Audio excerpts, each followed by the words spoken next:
Kevin Feige is often credited as being a cinematic mastermind, praise that has come into question when you consider the recent track record of the MCU.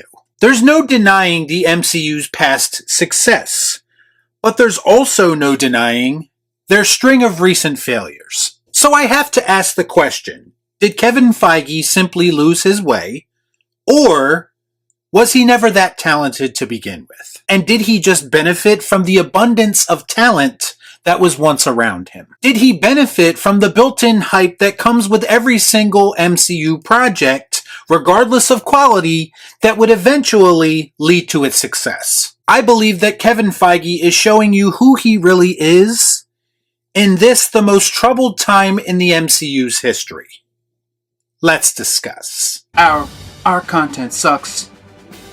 Our content sucks. I watch so you don't have to. All I'm offering is the truth, nothing more.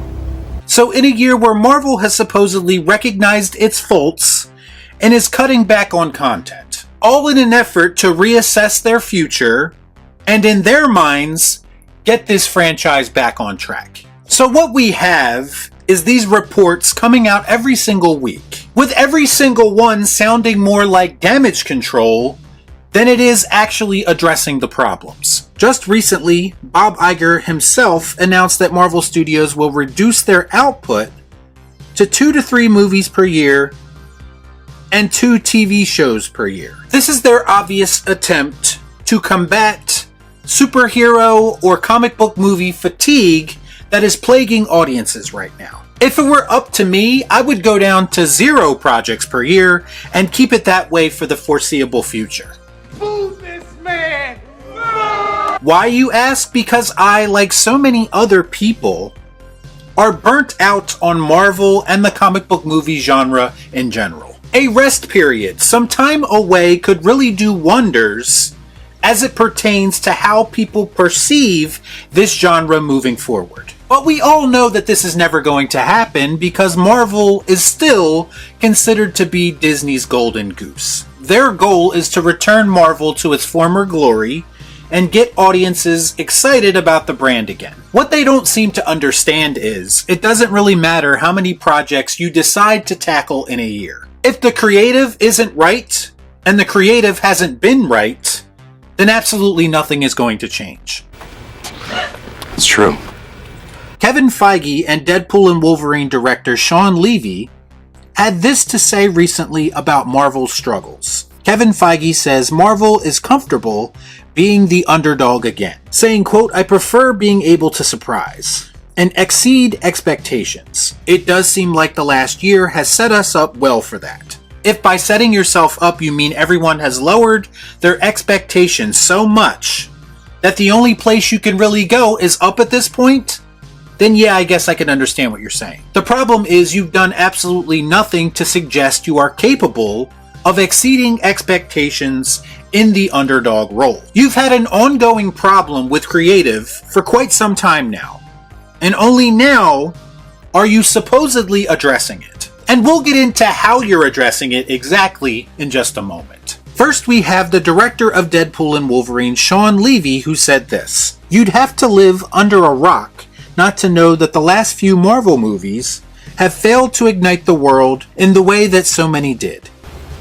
No shit. Now, based on these comments, we can assume that both men are suggesting that Deadpool and Wolverine will be the film to reignite this franchise. And listen, I'm not saying that this movie won't make money. It will make money for obvious reasons. But I've asked this before and I'll ask it again. What happens when you cannot rely on Hugh Jackman's return to hold a film up? And this has been my point the whole time. Nostalgia only gets you so far. A great story is what's going to make your film stand out. Now, it remains to be seen whether or not Deadpool and Wolverine has a great story, or even a decent story, but based on the trailers and based on the clips I've seen, I can't say that I'm all that impressed. And if you need any more proof that you shouldn't have a ton of faith in this film, and that you should keep your expectations low if you're looking for something more than Easter eggs and cameos, look no further than the man Hugh Jackman's recent comments, where he revealed that Kevin Feige himself told him not to return as Wolverine for Deadpool 3, because it could potentially undo the perfect Logan ending. Man, I'm tired of being right. Now, either this is a clever piece of spin to combat those cash grab allegations, or Deadpool and Wolverine is in fact a cash grab, just like I predicted. If Kevin Feige thinks that Wolverine returning is a bad idea creatively, and from a storytelling perspective, then why exactly is he making the movie at all? Why exactly did he sign off on it if he cares so much about Logan's story and wants what's best for the character? Well, the answer is simple. He's benefiting from this return now, so he really doesn't give a shit. Money talks and artistic integrity walks over at Marvel Studios. Kevin Feige knows deep down that he cannot produce great content anymore without gimmicks and nostalgia. So he's going to take any opportunity he can to get another successful Marvel film under his belt, even if that means taking the easy way out. That makes sense. And I predict that you will be seeing a lot of this from Kevin Feige and Marvel Studios in the near future, because it's literally all they have left. And this is exactly why I'm not falling for the hype for this movie once again. They are literally telling us, this is not a good idea, but we're gonna do it anyway. Now, does something in this story protect that perfect Logan ending, and that's why everyone has changed their tune? Maybe, but it doesn't negate the fact that I was once again onto something when it comes to my previous thoughts on this movie. And to everyone who said that there's nothing wrong with nostalgia and that I'm being too critical, well, now you know that you should be listening instead of just reacting emotionally. The truth is that nostalgia can be used in a film effectively still. We've seen it before. But it shouldn't be used as a crutch to prop up a film that has many deficiencies from a storytelling perspective. Y'all be cool. Shut up.